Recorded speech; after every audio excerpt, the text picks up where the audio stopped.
What's up, freaks, beasts, and athletes? It's DC here with Genesis Strength TV and InsaneFootballTraining.com. Just finished a killer lower body workout and headed home to get some food in me.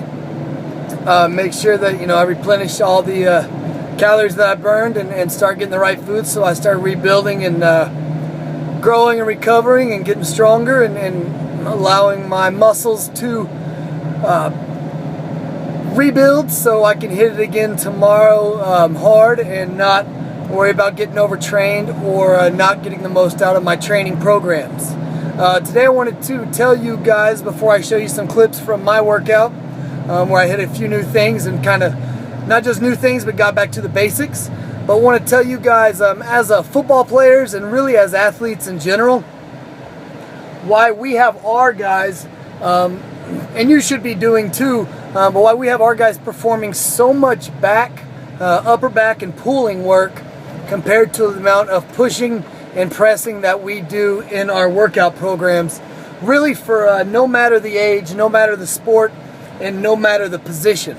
One of the reasons we do that, especially with the upper back work, is because I've never had an athlete that I've trained pretty much ever come in and be imbalanced in terms of they push less than they are able to pull. What that means is never seen someone who's able to do weighted pull-ups more than perform more weight on that than they can in bench.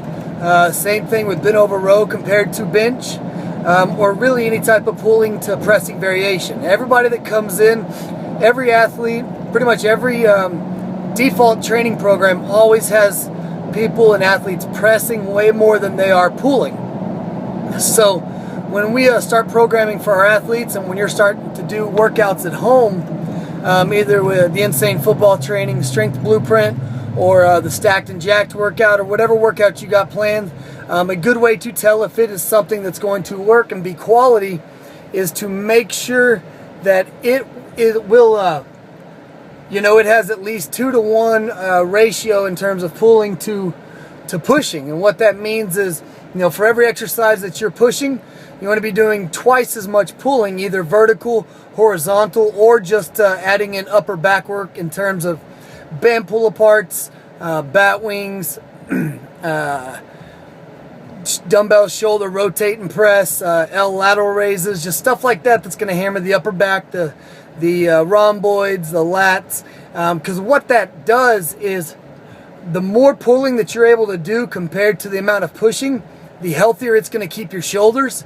Typically you see a bunch of athletes who do nothing but bench press or live on those type of pressing movements. Their shoulders start to slump forward, and they actually don't have the room for their shoulders and pecs and chest to grow or move properly, which is definitely a bad thing, especially if you are a throwing athlete. You want to always stay balanced, and by adding in all that pulling motion and all those pulling exercises that I listed, and doing that more than you're pushing and pressing, you're going to open those shoulders back up, keep that range of motion natural, and keep all those movements as optimal as possible.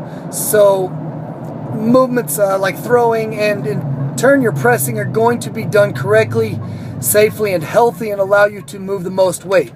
So make sure that you are always doing more pulling and upper back work than you are pressing, and that is going to make you a better athlete, give you better results, keep you healthier, and give you the ability to transfer that power that you do get in the weight room into onto the field. So check out the clips from my workout. It's my first workout back after taking a week, pretty much a full week deload. I really got back on the box squats. It's time to start hammering the strength again. Some overhead squats, some banded leg curls, some prowler work, and then some abs. So check out the highlight.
You're doing swings, not shrugs. You're doing swings. You got me so wild. How can I ever deny? You got me so high. 2 hands on 1 kettlebell. So high, can I feel the fire?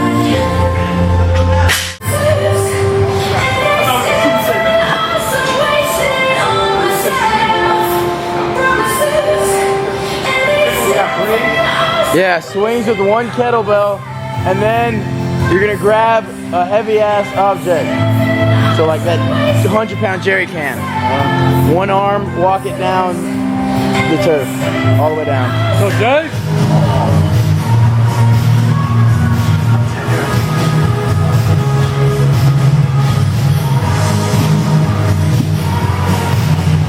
Let's go, DC!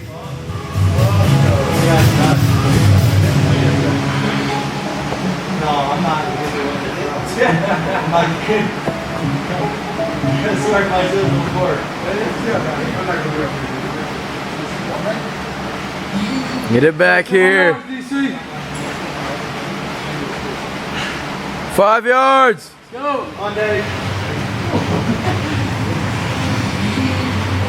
If you haven't picked up your copy of the free cheat sheet we have for football training, visit insanefootballtraining.com. And now you guys know, and knowing is half the battle.